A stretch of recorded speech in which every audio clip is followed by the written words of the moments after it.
This is Mogobe Nuggets of Wisdom podcast. We enthuse, we energize, we inspire, and we empower entrepreneurs and entrepreneurs of all stripes in BW and beyond. Dumela, and welcome to a brand new episode of Mogobe Nuggets of Wisdom podcast. We say Dumela in Setswana, which means agree. So it means agree with us and be part of us. And by that I mean strike the notification bell to show that you are part of our tribe, part of our, our entrepreneurship family. And then as well, strike the notification bell if you don't mind, and like our content. We'd really, really appreciate your support. My guest today is Segofalang Nagafela, who's an HR consultant. But as always, I love it for my guests to introduce themselves. Would you care to, mention a little bit of your background and let the viewers get to know you a bit? My name is Segofalang Nagafela Bibiza. I'm an HR consultant. I have a degree in public administration and sociology, and have been an HR personnel for over 13 years now. But 2 years ago, I started my own consultancy. I left my 9 to 5 and started my own HR consultancy, which is called Seggo, Consultancy and Recruitment, but Seggo with a double G. So I think that is why I'm here today. Yeah. This is exciting stuff. Your academics cover what? My academics is public administration and sociology, and surprisingly, HR was only about 2 modules. It was human resource development and human resource management. But when I went into the workspace, I started in what we call administration and government. It was administration. Administration had a lot of branches. I started in salaries, whereby I was dealing with payroll, I would say. But when I was in payroll, I got interested in the other aspects of HR, your training, your performance management and recruitment. So I would always make sure that when I'm not held up in what I do, I go to the other offices and just help out, because I wanted to learn. I was intrigued until one day one of my supervisors gave me my first training towards that. Because someone who was supposed to go for the training was a no-show. So she said, would you want to go for this training? The first training was smart work ethics, whereby we deal with changing how we work in organizations. And I was like, yes, I'm going. And that was the first time. And then the second one came. They said, no, that person is not going. We loved what you were doing there. You should go back again. Okay. And that's how I ended up venturing into what I'm doing now. Okay. Yeah. What organization are these that you worked for, and how was the experience? I've only worked, I started as an intern under the Ministry of Youth, under the Department of Libraries. So there I started as an intern in HR. I was stationed under someone who was doing payroll, but I would go to the one who was also doing transport, the one who was doing recruitment, and the one who was doing training and those other things. And then I got permanently employed under the Ministry of Agriculture from 2011 to 2021. That is where I did most of my training. Let me basically say all the trainings I have that make me an HR consultant, I got them from the Ministry of Agriculture, and that's where I learned a lot of the things I know now. Okay. Yeah. That's cool. I've heard some people saying that it's no longer called HR, it's called human capital. It's called a lot of names depending on where you are. What is the change in labels, and why human capital? Organizations are trying to move towards recognizing the human resource as one of the main resources. Like you buy your equipment and you put it there. It's no longer just about a person coming in to do the work. It's about someone putting in something valuable towards the company, someone putting to use everything you bought and put into this building to make everything work. Yeah. Let's talk about talent management. What are your views? Because one of the things when we were prepping that came up was we should reimagine talent management. There's this competency we call innovation management. Innovation management deals with you being able to recognize creativity, you being able to recognize someone who's thinking outside the box, who is under you. That's where it starts. It starts with me recognizing something in that person who I am supervising and making sure that I guide them and I don't feel intimidated or try to stop them because I feel like someone is going to ask me, why didn't you think of that?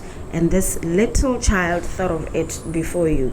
So that's where it starts. It starts with us nurturing. It starts with us being able to manage innovation, being able to manage the creative mind, nurturing it, guiding it, to ensure that you benefit as an organization. Because if I'm your supervisor and you are this person who's always thinking outside the box, you're always coming up with new ideas, and I'm managing, nurturing you and guiding you, at the end of the day, I also get credit for that. So that's what people fail to understand. Tell us about your company and what made you decide to go for it. To be honest, the company was not really the first idea when I left work. I just left work because I felt I needed something more. Because as much as my former employer trained me in all these things, I felt like I didn't have the opportunity to really implement everything I know, put myself to good use. So I decided, you know what, I need something more. So I'm going to resign and I'm going to find work. I resigned, I had no plan, I had nothing, I had no job offer. So I just left and decided I'll find consultancies, see what they're doing, see where I can, where I can provide my services. So the first consultancy that gave me a chance, I was mainly doing trainings because I'm also trained as a trainer of trainers. So I was doing trainings, but I felt like it is not enough. I can't just, sometimes I would do trainings maybe twice a week or once a week. It's a training, exactly. Training as in maybe some people, they need to be trained in time management, performance management, stuff like that. Okay. So I would be called in to go and do those like trainings. One day at a time. Yeah. Sort of thing, yeah. So it would be a situation whereby maybe I go to work maybe once a week or twice a week. I had so much free time and I was getting bored. So I felt like I wanted to be able to apply myself. This is not enough. So I started first with dealing with issues of employability. So I started advertising myself on social media. Can you send your CV so that I do it for you if you're applying for a job? That's how it started.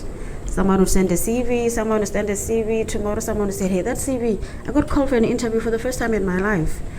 It will tell the other one to send it.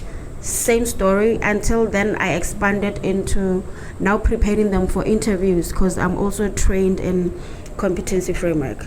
Competency framework, that's where we teach you what competencies attached to your job mean, and how would you know you have been applying yourself to show that you're competent.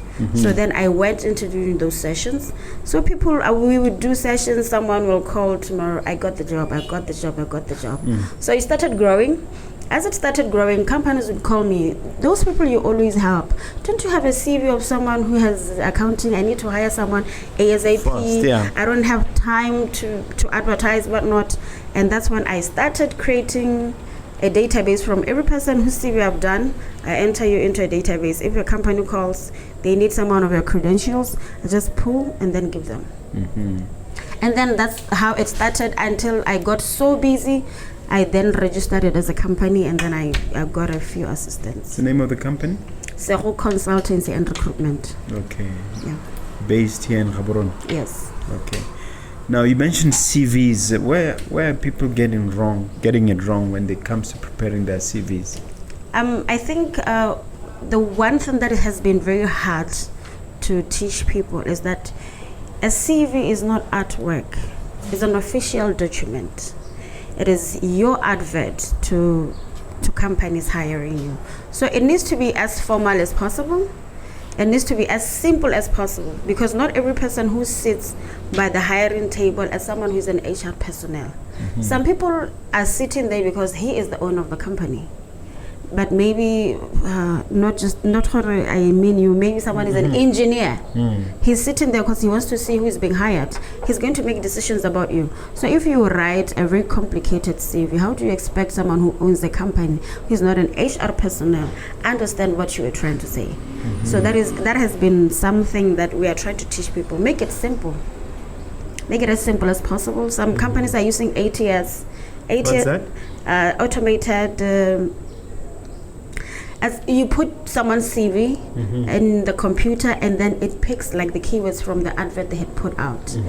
You sent a CV. We said we went to someone who's creative, someone who has time management, someone who is very innovative maybe. That computer is going to look for those words from your CV to see if you really match what they want in the advert. If they don't see those words, you are not being called. Okay. So these are some of the things we're trying to teach them. Make sure your CV is a direct response to the advert. Make sure the words in the advert... In other words, you look at the advert first and then you tailor-make your CV to suit that advert. Yes. So what we do is there's also an issue of layouts. What we do is, as an HR personnel, when I'm called to shortlist, like I was shortlisting today, the first thing what I look for is, we said we want someone with a degree in finance. Do you have it?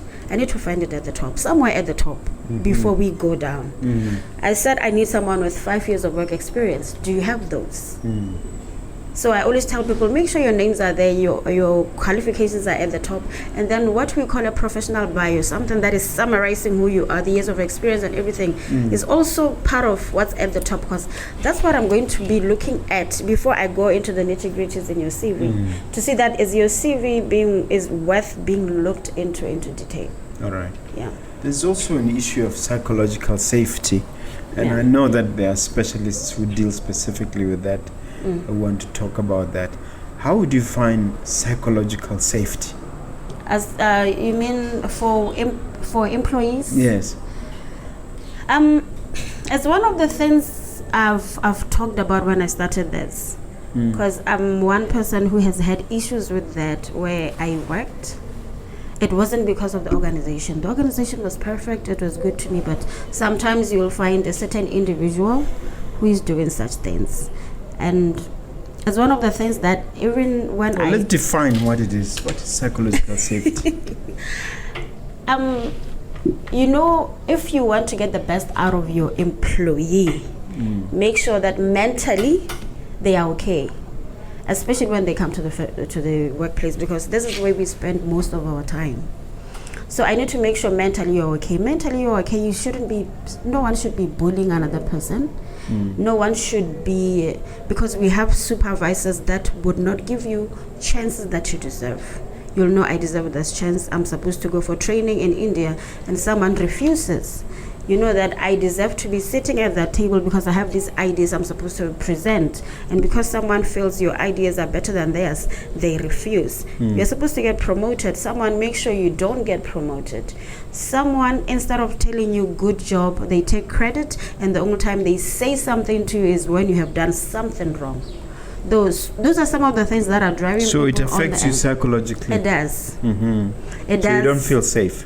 You don't feel safe, and it destroys you, because one of the things I do now is mental health activism, because I ended up having depression that was from the workplace because of situations like that.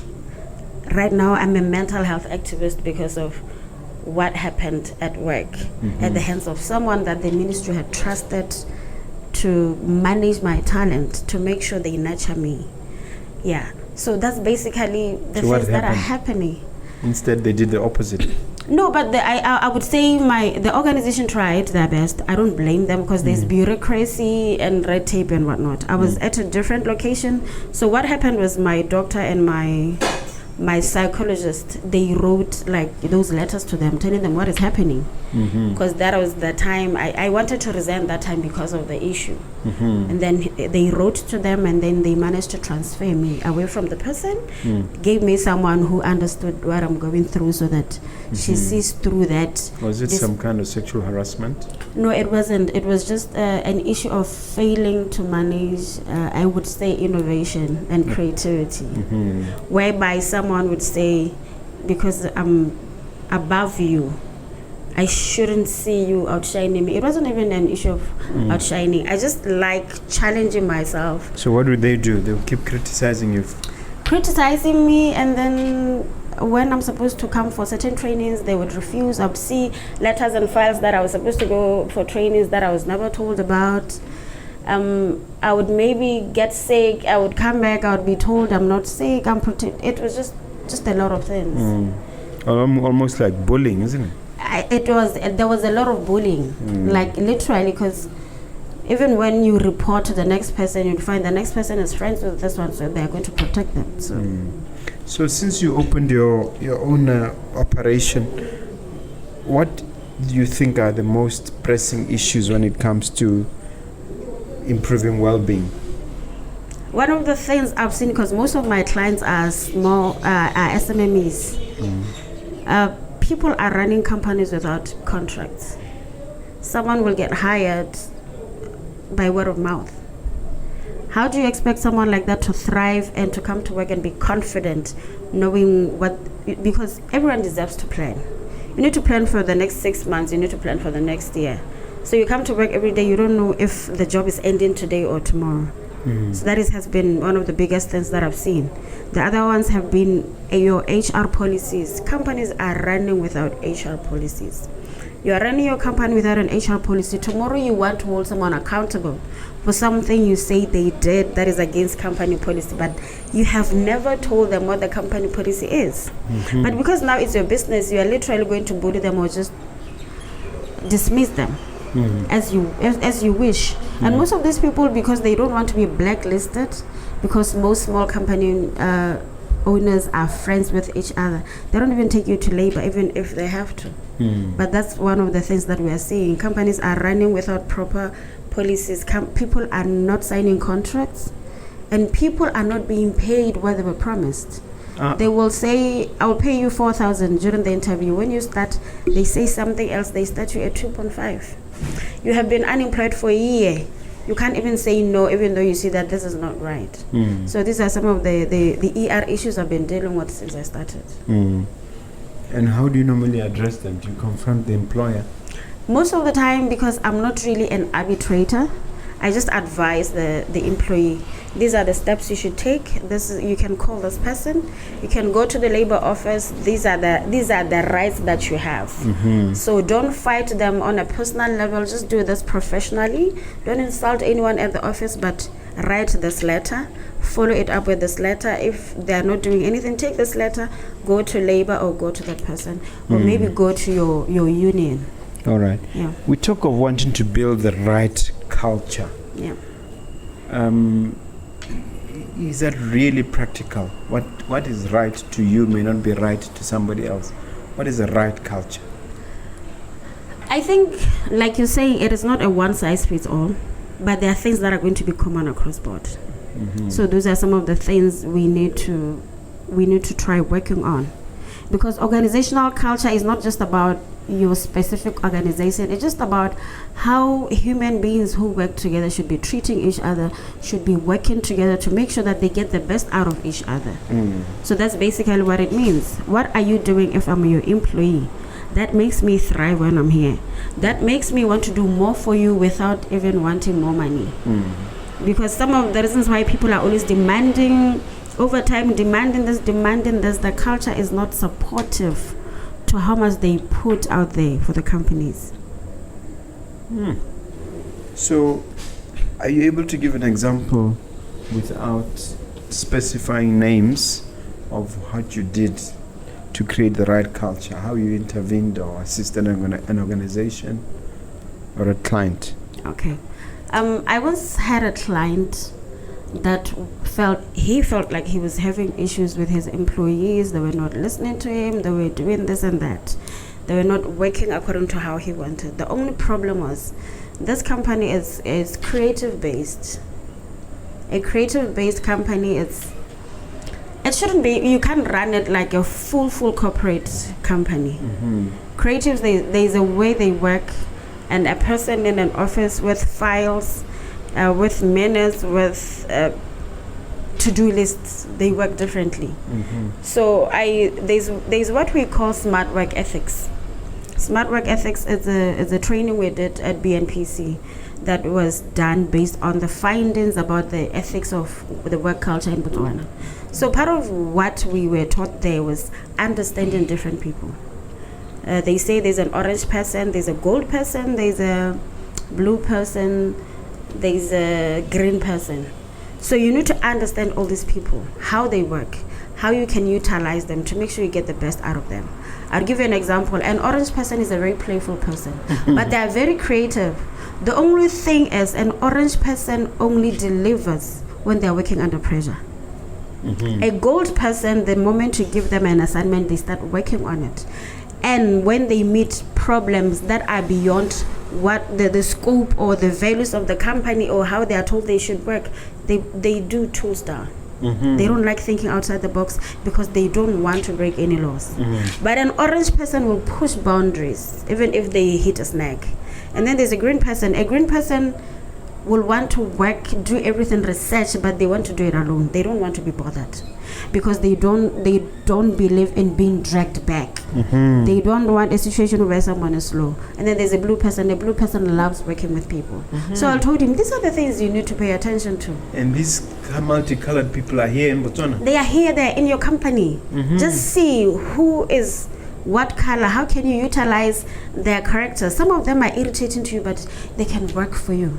Like if you have a serious deadline, don't give the deadline to a gold person, because when he hits a snag and some things are not provided for by the company, you're not there, they're going to stop.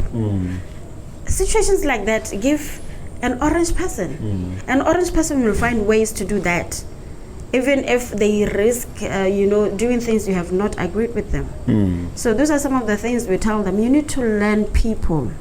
I will deliver differently from you. You will deliver differently from me.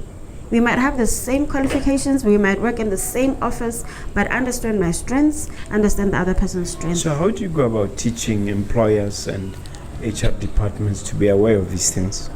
It's part of the trainings that we do, because it is a training we did with Botswana BNPC. It's a training we did with them, and they said go out there and try change the work culture.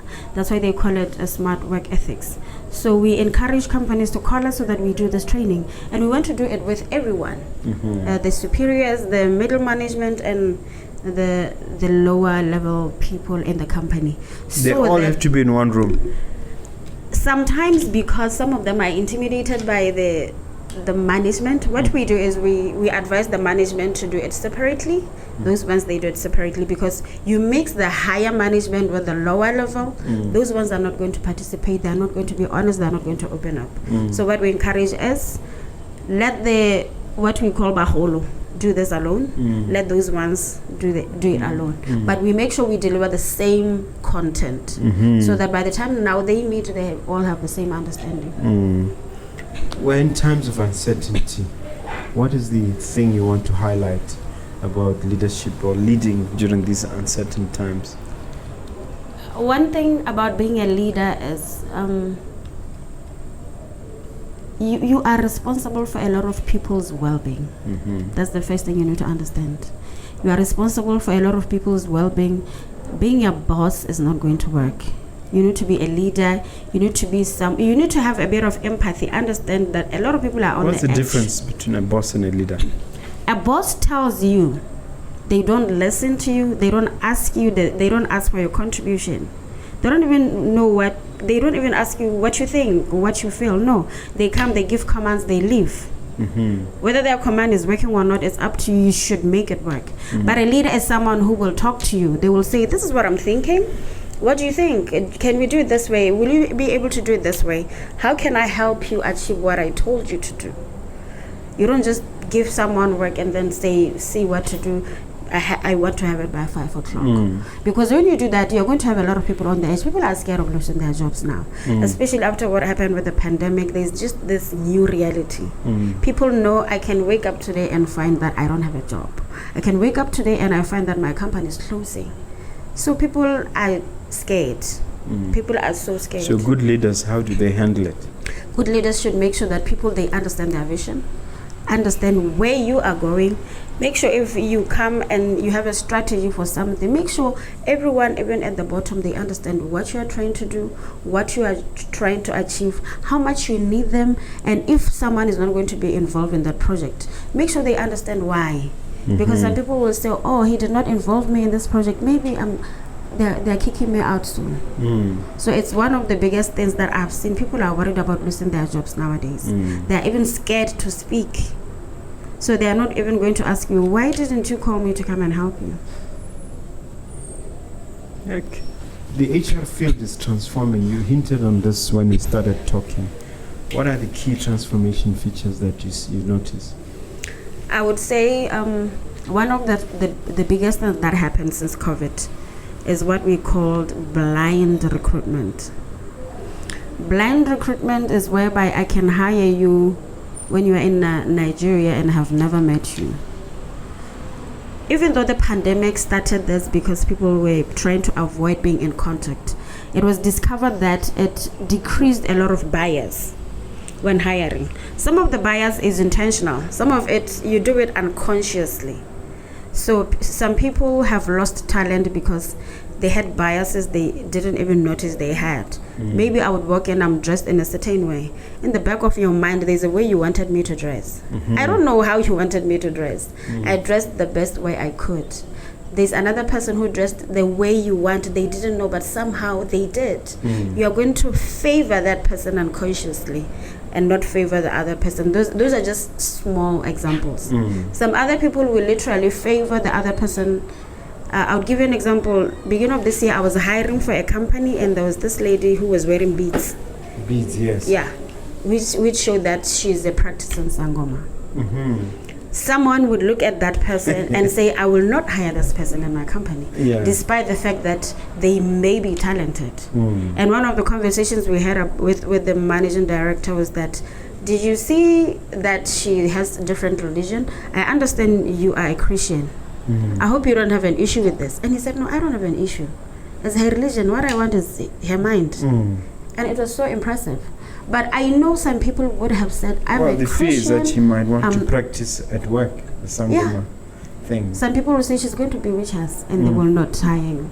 So one of the biggest things that has been happening now is that blind hiring, blind recruitment. People are now, they now understand that even if I don't physically come to an interview, I can avail myself in Shagawi because maybe I have not been working for a year. I don't have transport money. So please, let's video call, interview me, so that if I'm going to ask for money from people, I'm coming here because I'm sure I'm going to start working. Imagine borrowing money, I come here and then I don't get it. So these are some of the biggest transformations I've been seeing, and sometimes you're not even shortlisted, you know? Sometimes you're not. Even the applications nowadays, a lot of companies, they say send it via email. I don't have to come all the way from Francistown to hand deliver something. The post is very slow. Now I can literally just send an email and be sure my email is there within 5 minutes. I've noticed some companies will have one person, HR complete, doing everything. Other companies don't even have an HR person. Others have massive departments. What is the ideal, and what is your advice to companies? I would say the ideal is to make sure everyone is specializing in something. But the reality on the ground is some companies don't have the capacity. Some companies really don't have the capacity to be having each person in every department. So that way they will have someone doing a lot of things, maybe because maybe there's just 10 in the company, 10 people in the company. You can have an accountant, an HR manager, and an HR assistant, someone who is dealing with records, and someone who's dealing with supplies. A company of 10 people is probably not making a lot more like a company who has maybe 100 people. At 100 people, you need to be able to separate people. So yeah. Separate them according to positions and have an HR responsibilities. Department. Yeah. Okay. Now, human experience. What do you want to tell us about that? Human experience in what context? Yeah, because I think what do you when we were prepping for this, I understood you to be saying that when you're hiring, it's not always about experience. It's not always about, sometimes attitude counts more than experience. Something along those lines. Yeah. So there are certain positions that, as much as I would want a certain degree from you, a certain personality is very fundamental. I'll give you an example. If you are a psychologist, you need to be someone who can keep the people's secrets. So if maybe I'm going to be calling you for a position of a psychologist or a counselor, and then one day I meet you downstairs there by Ayoba, and then I hear you telling people, hey, I had this client. This client has problems. Her husband is doing 1, 2, 3, 4, 5, and then Monday I meet you at the interview. Despite your credentials, I'm not going to hire you. I need you to be able to have your fun and remember you are holding people's lives. So there are certain things that we put before qualifications. The qualification is important, but what else is there for me to feel like you're an ethical person that deserves to be in that position? There's emotional intelligence involved also. And how important is that for hiring? Emotional intelligence is very important because in most cases people would literally be following rules at work, but emotional intelligence would help you know boundaries where you were not told the boundaries. It will help you understand what is wrong where you have not been told this is wrong. Emotional intelligence on its own, it makes you have what we call foresight. You see things beyond where you are and you understand, if I do this now, this might be the consequences. Or if I'm seeing this problem, it means back then this might have happened. So if I'm going to solve it this way, in the next 10 years, this is how things are going to be. So if you don't have emotional intelligence, you're not going to see beyond where you are. You're not going to see beyond yourself. You need to be able to put yourself in other people's shoes, and only someone with emotional intelligence can do that. That is why we always say, go on social media, be yourself, but have emotional intelligence and understand where you're trying to go with your career. What I'm doing now on social media might affect where I want to be in the next 2 years. And if you don't have emotional intelligence, your emotions will literally run your social media. Well, you touched on social media a little bit. It's always a challenge for somebody who's employed, whether they can go ahead promoting themselves as an individual while working for an employer, or whether they should somehow suppress their identity on social media and promote their employer's identity. What's your advice? I always say, as an employer, you should not feel like you own people. The moment you feel you own someone, then you are a toxic employer. Toxic. You are very toxic because whoever is under you deserves growth. If you can provide them with the growth, excellent. Those people will stay there. But if there's only a limited amount of growth you can provide to someone, they deserve to grow somewhere else. Just be happy that you were part of the process of this person's growth. Just be happy, I nurtured this person until they outgrew who I am. But we have situations whereby some companies, they want to suppress individuals because they do not want to lose them, because they care more about the company growing than an individual growing. An individual who is granted opportunities to grow will do more for you. But if you suppress you suppress someone, there's what we call whereby someone can literally quit while they're working. They come to work, they don't think outside the box. They come to work, they're just there to warm the chair. Yeah, so that you can be happy they are there. So I feel like when you're on social media, you should be able to promote your employer, but at the same time, also be an individual who is a professional in your own right. Because if your employer really cares about you, he needs to be happy that he nurtured someone who other companies want. It means they are doing a really great job. That's great. All right, although there's a danger of poaching there. That's where there's what we call, there's whereby even when they poach them, make sure by the time they start working, part of your HR policies is you and this person agreeing that whatever was invented here, whatever they learned here, should not leave your building. In other words, put in place things like restraint of trade, things like your IP.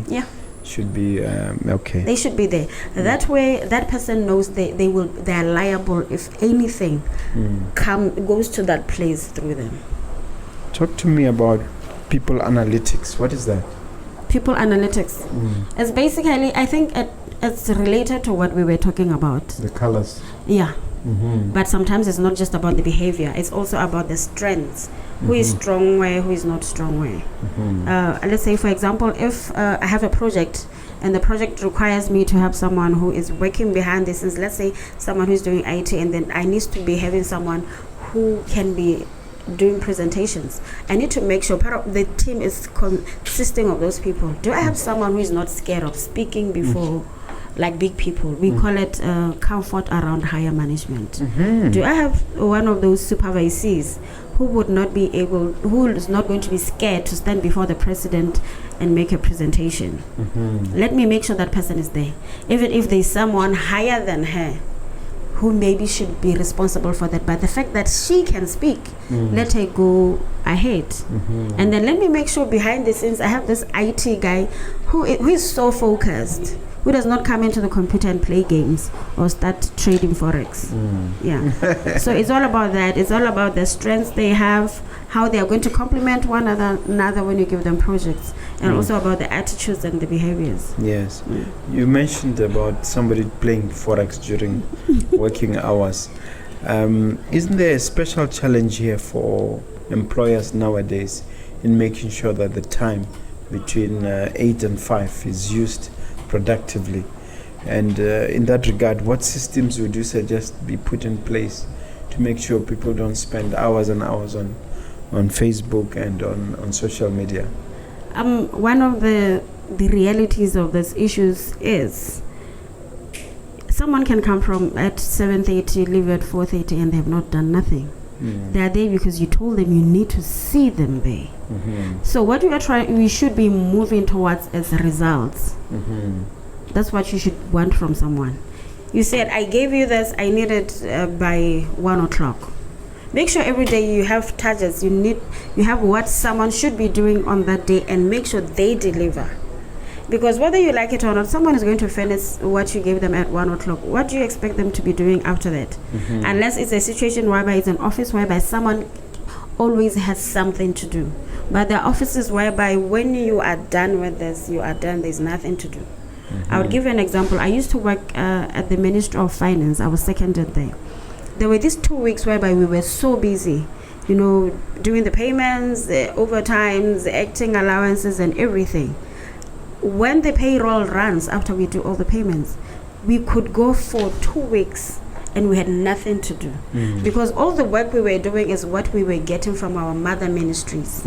So there was a time to submit, and there was a time for us to make sure the payroll runs. Between that time and until the next submission, you have nothing to do unless you have a crisis. Yes. So what policies would you advise employers to put in place to cover that problem? That problem needs to be covered with performance management. Just make sure there's performance management, what you look for from people as performance. Because people are going to come. They're so not going to do outcome-based work. Approach, okay. So look for results from So in people. other words, you shouldn't be worried when they are on Facebook as long as they perform. Make sure they perform. Because when you make sure they perform, you give them targets that they know. Make sure the person know, I expect this from you by this time. That person will make sure they push and give you because they want their free time. Because whether you like it or not, you cannot police what people do. I remember there used to be a time whereby they used to restrict the government internet so that people, they don't do as they please in the computers. People nowadays can buy data. You'll close your computer, I'll use my phone. So that has failed government. So that is that regard. It's something that companies can control, unless you're in the mines whereby the policies, they say you leave your phone at the reception maybe. Well, that's because you're going underground. All right. Now, in terms of change and transformation, has AI affected you in your field in any way, or is it threatening to affect you? Artificial intelligence. I feel like AI, it's a good thing. I always try not to feel like technology is going to threaten me. I always feel like technology is there to make me do my job better. AI will never replace human resource. Never. It will never. Like completely. It is going to come and complement us.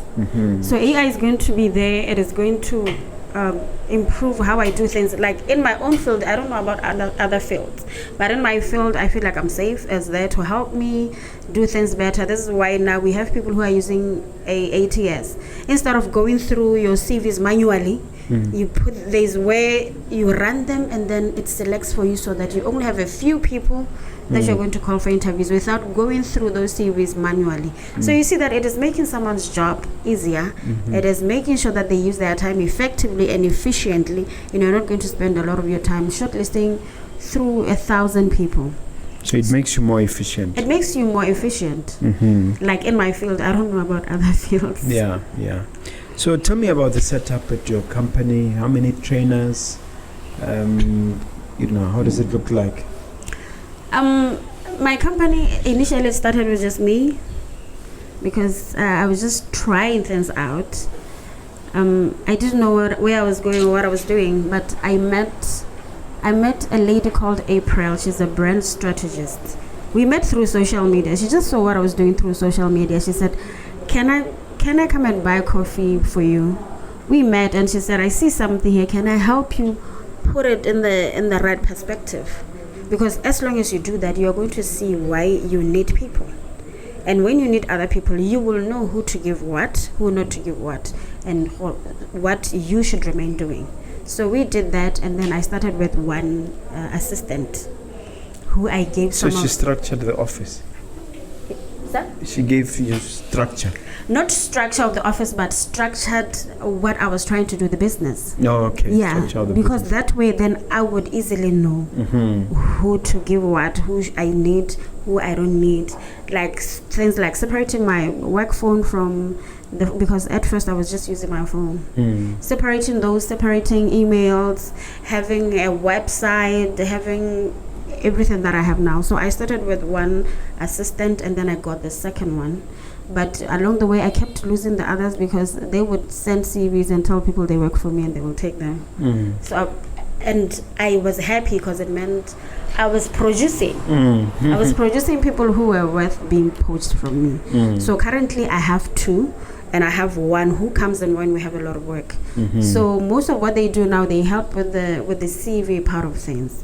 But things that are more HR inclined, like your trainings, your HR policies, I make sure I do them. It is me who literally handles them. And when there's a lot more work, I have other consultants that I work with who usually when there's a lot of work, I said, I have a job here, can I engage you? And then they come in and then you help me, I deliver, and that's it. Even when I'm doing trainings, if I need help, there are other consultants that I call in. Since you started, is there any particular gig that you are particularly proud of? You can choose whether or not to mention names. Is there any? Yeah, you can blow your trumpet. There is. Actually, there's been a lot, but mention a few. There's this particular one. It was a big corporate company. They allowed me to do everything for them, from the contracts, like doing everything. Like they say, take everything here. Make sure you put this at the standards that are needed now. The contracts, your offer letters, all the HR policies, their offices, how they should structure, who they should hire, who they shouldn't hire. I even called people for interviews, and even how they're going to pay people. They gave me that, look at this, how should we pay this one? How should, I was literally given an opportunity to basically build a company from scratch. And to this day, I still work with them, and I think that was one of the proudest moments because it's a big company. And I was, even when they called me at first I didn't even respond. I thought, these ones, they're going to say, because that time I didn't even have an office. So I felt like they were going to say, not this one. Wow. So the second time they called, I decided, okay, let me go there. And when I got there, they gave me this big portfolio. This is what we want you to do.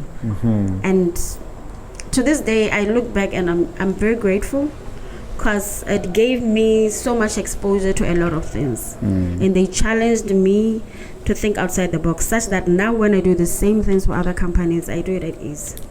Yeah. Wow. Now, when we are prepping, I told you we're going to ask you about Zaga. How does a Zaga come in? How do people make money? I think because when I first started, the CV thing was just me passing time while I was job hunting. The Zaga from there was just to sustain me so that I can have fuel, I can do this and that. And then I think the biggest jobs are me when I'm doing jobs for corporates. That is your trainings, your performance management, or whereby maybe I'm on a retainer, because some companies, they don't have HR like you mentioned, so they would put me on a retainer so that every month I come in and do everything HR. Every time they have an issue, they can call me. When they have a disciplinary hearing, they can call me. So I also have that. But beginning of this year, we also started venturing into sending people outside, like internationally, either through schools. How does that work? So what the first gig was a college in Ireland. There are people who want to relocate to Ireland, but through school, because we have what they call the IELTS. The English they need there. So there's a college that offers that. You go do it for a few months while you work part-time. By the time you're done, you can convert to now staying there full-time as long as you have secured a job. So it started with me having... And it's people in the hot field mostly? Nurses? All fields. Even lawyers? Even if you're a lawyer, you can, like everyone. Even when you have a BGCSE, you can go through that route. So that's how it started. And I charge the college. I don't charge the individuals. And then now we have also secured a few agencies in Northern Ireland.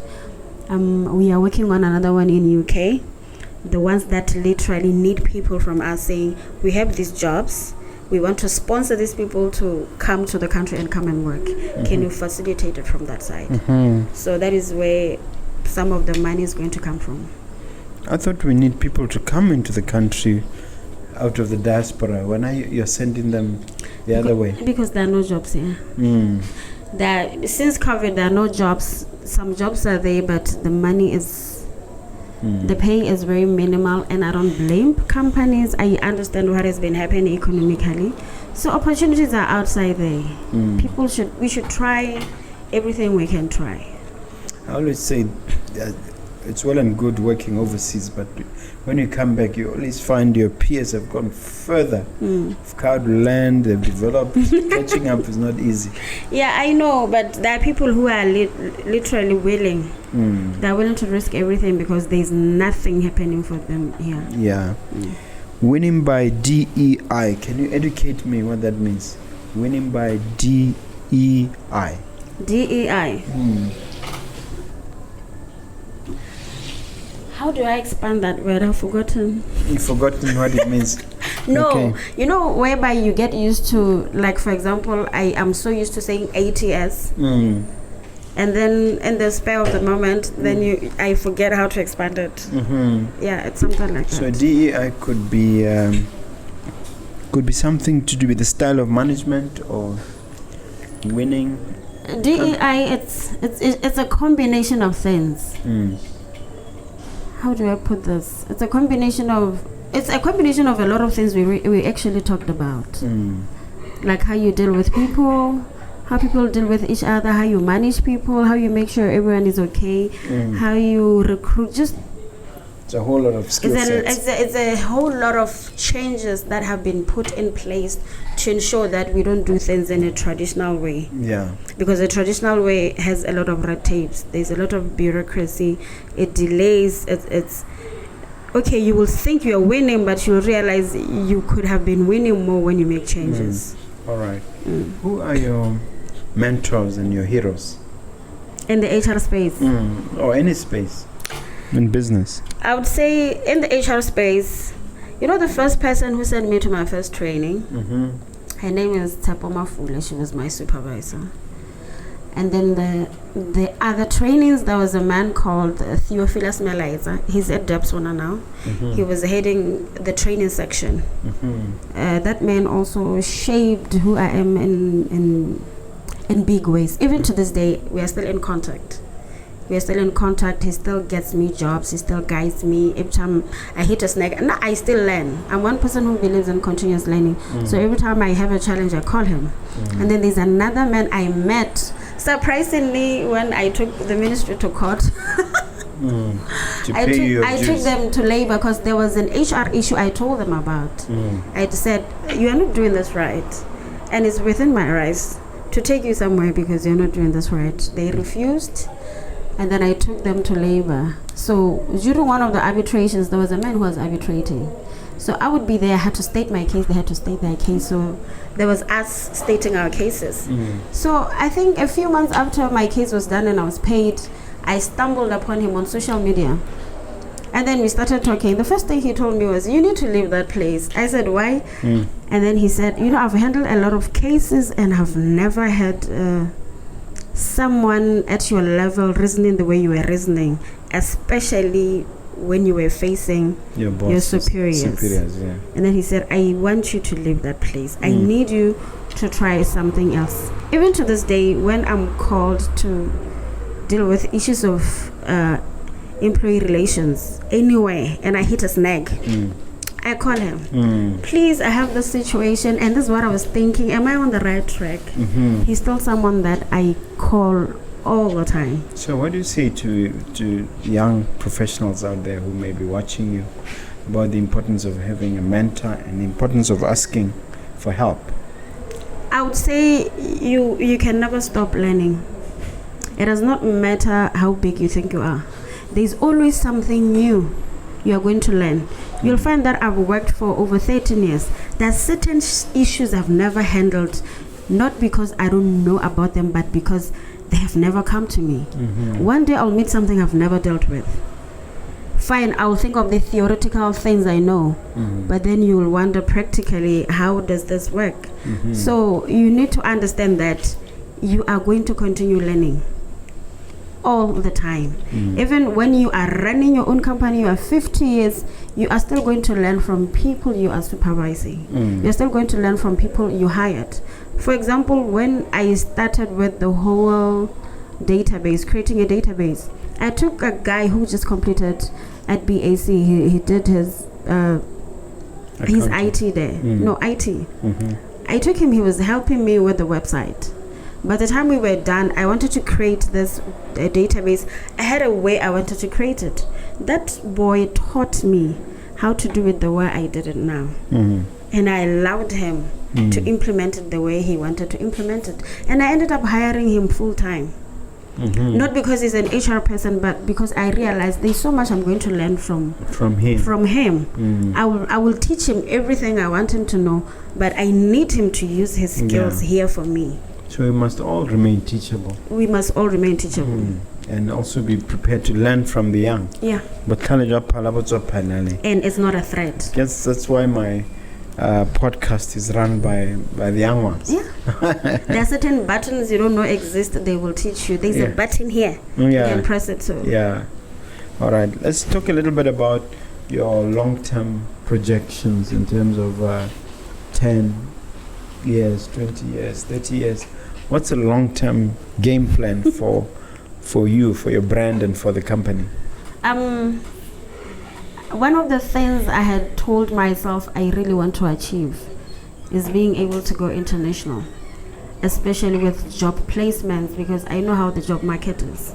So that's one. I want to be able to go to UK, and there's a certain big recruitment agency that knows that my recruitment agency exists. I want to be able to sit down with people who are making decisions about employment and be able to chat with them. Them asking me, what do you think we should do? Like the ministers who are responsible for this. In other words, even when it talks to curriculum planning, to make sure that it's suitable for the workplace. I want to be able to contribute to how things are being done currently. Because like I was saying, government through the ministry that employed me, they invested so much in making me a change agent. So I would want to see myself. Yeah, but what physically will you have in 10, 20 years? What physically? Tell us, how many employees, what sort of... I want to have a building like this. Oh, okay. First of all. Because I remember beginning of this year, I wanted an office here, but I couldn't get it. Why? Oh, yeah, this and that. Okay. Not that anyone here did anything wrong. I wanted an office here because I always feel like sometimes you need to put yourself in a place whereby you'll get inspired every day? Maybe I'll get you an office still, if you're still interested. Yeah. Yeah. So I wanted to be here so that I can be inspired every day, because I never want to reach a point whereby I feel like I've made it. I always want to be around someone who is doing way more than me, so that it forces me to think way more. So I would want to have a place like this, whereby even when I'm doing trainings for people, I'll tell them I have a venue, you can come to my place. Whereby someone would say, I'm trying to do 1, 2, 3, how can you help us? I have a place. I would want this my place to be where anyone knows I can run there and I'll get help if it's anything to do with HR. Okay. Yeah. Skills. And I want it to be so accessible. All right. One of the things you talk about is learning innovation. What is learning innovation? Skills and learning innovation. In the workplace, when you hire someone because you want them to be able to come in, look at how you've been doing things, and possibly help you improve. It's not about just you hiring someone to come and fill an office. We hire fresh minds because fresh minds, they know things we don't know. Fresh minds, they can use our wisdom to build bigger things. So that's what it's all about. I need to be able to open to learning about every innovative thing that exists. But for me to do that, I need to be open to allowing in people who are innovative, as long as there are control measures. Because these young ones, and I'm not saying this in a bad way, sometimes you give them too much room, they don't know when to stop. Yeah. So it's all about that. Okay. Be open to learning, be open to accepting innovation, be open to nurturing innovation, and be open to implementing it. Okay. All right. Do you have a question for me at this time? Okay. The question I think I have for you, I don't know if it's too personal or what. When I received the call, I was like, why me? Because I've watched this postcard. Podcast, yeah. Yeah, I've watched it, and I've always felt like people who are here are like, I don't know, big shakers and movers. Why me? Why did you feel I deserve to be? Well, I suspect, because it's not me who picks the guests. Yeah. The criteria is that you're a founder, you're an entrepreneur, or you're an intrapreneur. In other words, somebody senior working within an organization who gets things done. So you must have fallen into this category, because what we want to do is to promote the culture of entrepreneurship and to improve our ecosystem, entrepreneurially speaking. So you must have been out there getting things done. You must have been a mover and a shaker, and I get the impression that you are based on our conversation. Okay. No, that was the one thing I felt, because I've always felt like this is a big space. A big space. It's a really big space. Yeah, it is. It is, and you feel it well. Yeah. Okay. So I was really honored when I got the call. Yeah. Like, really honored. It was a pleasure. Yeah. Now that's your camera, which you look at and look at the face of one of those viewers and leave them with something motivational, inspirational as we wrap up. Hi. I would say one thing I've learned in the past 2 years is that you will never be who you want to be if you're not willing to take risks. People who have made it in life, people we look up to, people we idolize, are people who one day decided, I am risking things. So you will never move from where you are until you're willing to risk it. Risk it either by maybe taking yourself to school to do something you've always wanted but you're not sure, risking it but maybe changing jobs, risking it but maybe moving to a different place. So it is all about believing in yourself, risking it, and making sure you are ethical about everything you do, because if you're not ethical along the way, no one will want to work with you, no one will want to employ you, or no one will want to be associated with you. Wonderful. Give them all your contacts, even your physical addresses, social media handles, everything. We are based in Phase 4. We have a Facebook page called Seggo Consultancy and Recruitment. Seggo is written with a double G. On Twitter, I'm called HR Consultant and Segofalang. That's where you will find us, and on both those social medias you will find our website there, and it has all our contacts. Our number is 76 763781. 76365781. You'll find all the information in those pages. Okay. All right. Let me conclude by saying we need your support, viewer.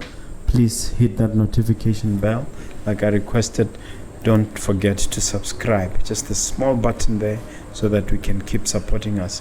Let me take this time to thank Segofalang Nagafela for taking the time out of her busy schedule to come and share with us so many beautiful nuggets. Thank you so much. Thank you for having me. Okay.